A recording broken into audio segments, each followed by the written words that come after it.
Donc bonjour, aujourd'hui nous allons faire une analyse du discours de Gettysburg d'Abraham Lincoln, le discours de 19 novembre 1963. Donc un peu avant d'écouter cette analyse, je vous invite à liker, partager la vidéo et à vous abonner. 10 000 morts, plus de 10 000 morts et plus de 30 000 blessés sur le résultat de la bataille de Gettysburg. Cette bataille opposera à ma droite le général Meade pour l'Union et le Nord et à ma gauche pour les confédérés et les sudistes, le général Lee qu'on peut voir ici présent. Gettysburg est l'une des batailles de la guerre de sécession, une guerre qui fut déclenchée vers 1860 par l'élection d'un candidat pro-abolitionniste, Abraham Lincoln. Cette guerre idéologique, puis la guerre de sécession bien sûr, est idéologique puisqu'elle met au cœur de son combat la question de l'esclavage, mais elle n'est pas qu'idéologique, elle montre aussi de profondes fractures et de visions de l'Amérique. Donc, il y a une fracture qui est économique, puisqu'on constate que le Nord est plutôt industrialisé et plutôt protectionnisme aussi, tandis que le Sud, il est agraire et il est pour le libre-échange. Ce qui explique le fait que le Sud soit pour le libre-échange, c'est le fait qu'ils commercent beaucoup le coton et le tabac avec les pays d'Europe de l'Ouest. Le coton et le tabac, donc ils ont un modèle social économique fortement lié à l'esclavage, tandis que le Nord, ils ont un modèle lié à leurs industries et comme ils veulent protéger leur industrie, ils sont à ce moment-là plus protectionnistes. Une autre fracture qui apparaît dans cette Amérique de 1860, c'est une fracture au niveau institutionnel. On a les États sudistes qui sont beaucoup plus pour une confédération, donc une confédération, c'est-à-dire un ensemble d'États où ce sont les États qui dominent, et on a le Nord qui est plus pour une politique fédérale, c'est-à-dire qu'il y a un État central qui a un certain pouvoir et notamment une certaine souveraineté sur les autres États. Donc il y a deux visions de l'Amérique qui s'affrontent.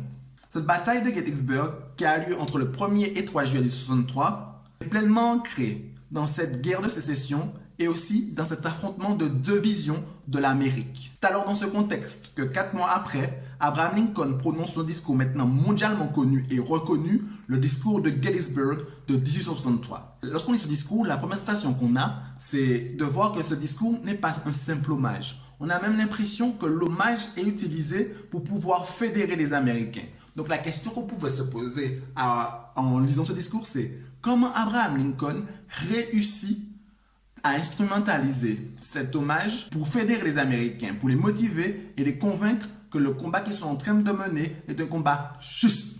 Donc lorsqu'on lit le discours, on peut voir facilement trois parties qui se dégagent. La première, c'est celle des causes. Pourquoi on se bat? Quelle est la raison pour laquelle on se bat? La deuxième, on voit un hommage d'Abraham Lincoln à ceux qui se sont battus. Et la dernière partie, c'est plus ce qu'on appelle à l'action. Il faut maintenant se fédérer, il faut se motiver et il faut... Donc dans la première partie, donc je vais la lire un peu, il dit « Il y a 87 ans, nos pères donnèrent naissance sur ce continent à une nouvelle nation conçue dans la liberté et vouée à la thèse selon laquelle tous les hommes sont créés égaux. » Lorsqu'on lit « Il y a 87 ans » et « nos pères », puis ensuite la thèse qui émane des États-Unis, Abraham Lincoln fait clairement référence à la déclaration d'indépendance de 1776. La preuve, il y a 87 ans, ils sont 1863, tu fais 87 moins 63, tu tombes sur 1776. Donc il fait référence à la déclaration d'indépendance. Puis ensuite, il parle de pères, il parle des pères fondateurs et ensuite de la naissance. Là, il fait référence à la naissance des États-Unis d'Amérique. Et ensuite, il va parler de la thèse selon laquelle tous les hommes sont créés égaux. Là, je pense qu'il faudrait, certes, il est écrit dans la Constitution des États-Unis, la Déclaration d'indépendance, la Constitution des États-Unis d'Amérique, que nous tenons ces vérités pour évidentes, que tous les hommes sont créés égaux, mais néanmoins, une certaine nuance devrait être apportée à ce qu'il a dit là, puisque lorsqu'ils ont voulu abolir l'institution de l'esclavage en 1776, ils n'ont pas pu, puisque certains États, notamment du Sud, étaient contre leur abolition. Et ils n'ont pas aboli et ils ont mis cette phrase, pour que tout le monde puisse se regrouper au sein des États-Unis d'Amérique.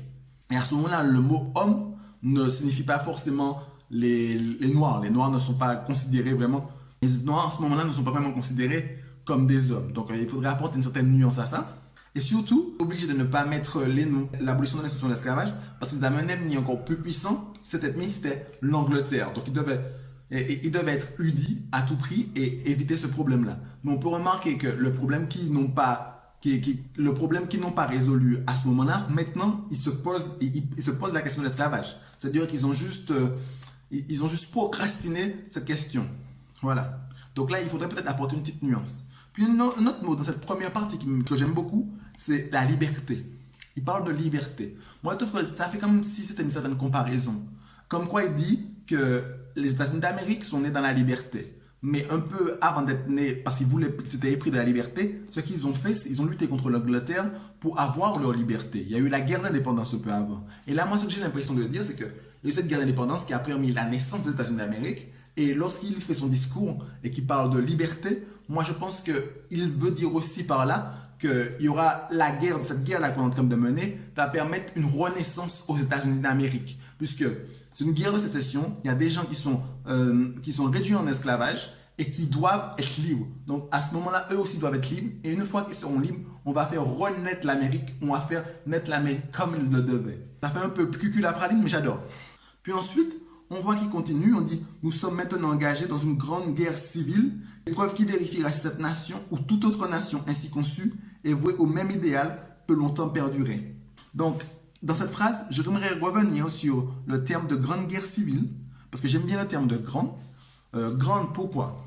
Parce que c'est une guerre qui est quand même assez exceptionnelle pour l'époque, moderne, dans le sens où plein de nouveautés ont été créées, lampe à incandescence, l'espèce de fusil bizarre, c'était créé à ce moment-là. Et il y a eu beaucoup de morts. Ou est-ce que c'est une grande guerre parce qu'ils se battent pour des idéaux, les idéaux qui sont l'égalité, la liberté, qui font que c'est une guerre qui est phénoménalement grande et phénoménalement belle. Puis ensuite, il dit « Épreuve qui vérifiera si cette nation ou toute autre nation ainsi conçue est vouée au même idéal peut longtemps perdurer. » Là, lorsqu'il parle de « peut longtemps perdurer », on a la sensation qu'il veut faire appel au nationalisme des Américains, en disant que la nation, elle est en danger.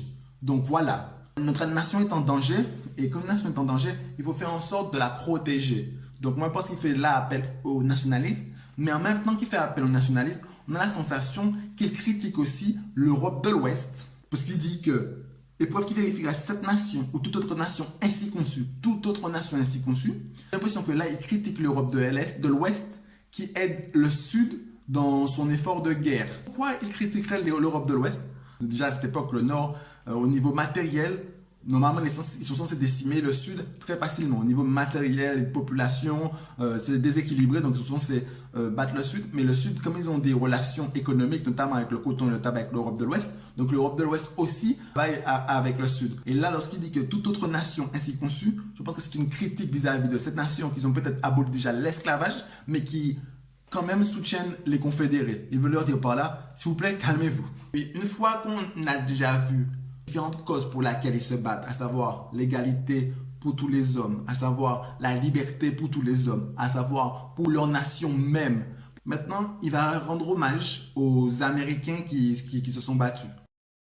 Donc on va voir qu'il ne cesse de les encenser.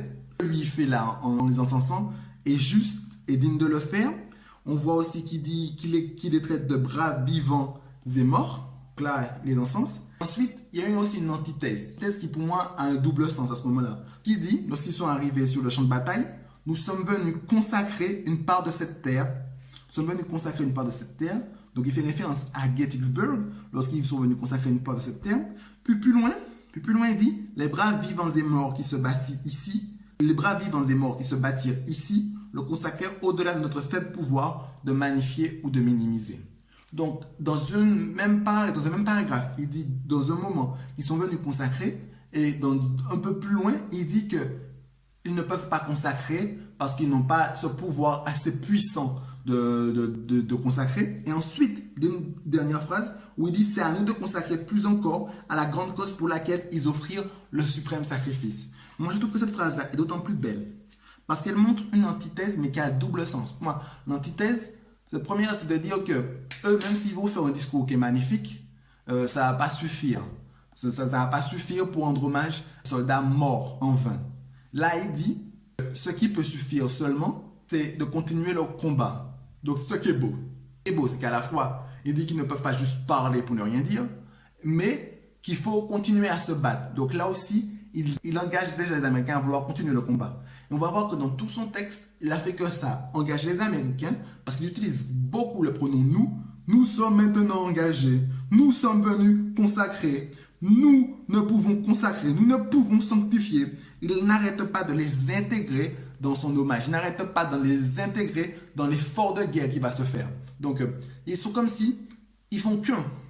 Ça, c'est beau, c'est beau, c'est beau. Ensuite, c'est tout bonnement qu'il appelle à l'action.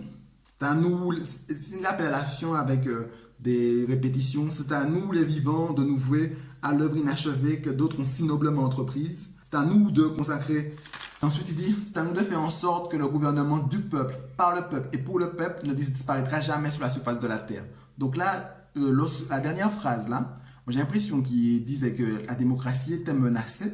Mais en vérité, lorsque j'ai regardé ou que je cherchais un peu si les Sudistes n'étaient pas démocratiques, le présidentiel au début il a été désigné par des gens, mais ensuite il y a eu des élections au sud pour, il y a eu des élections au sud pour le président, il y a eu des élections pour le congrès des confédérés aussi au sud, donc je ne sais pas si c'est une critique. En tout cas, avec ça, il continue à dire que la nation est en danger et que même démocratiquement, la nation est en danger aussi.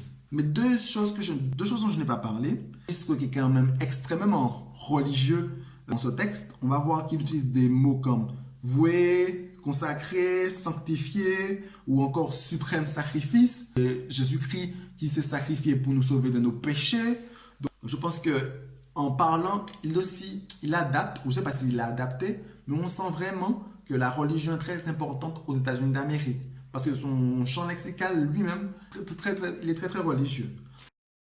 Je devais résumer ou je devais conclure sur mon analyse sur le discours d'Abraham Lincoln. Je dirais que celui-ci utilise beaucoup la religion pour essayer de parler avec les Américains le même langage, mais aussi les valeurs des Américains, à savoir l'envie d'être libre, l'envie que tout le monde soit égaux et aussi le nationalisme qui est extrêmement présent dans ce texte.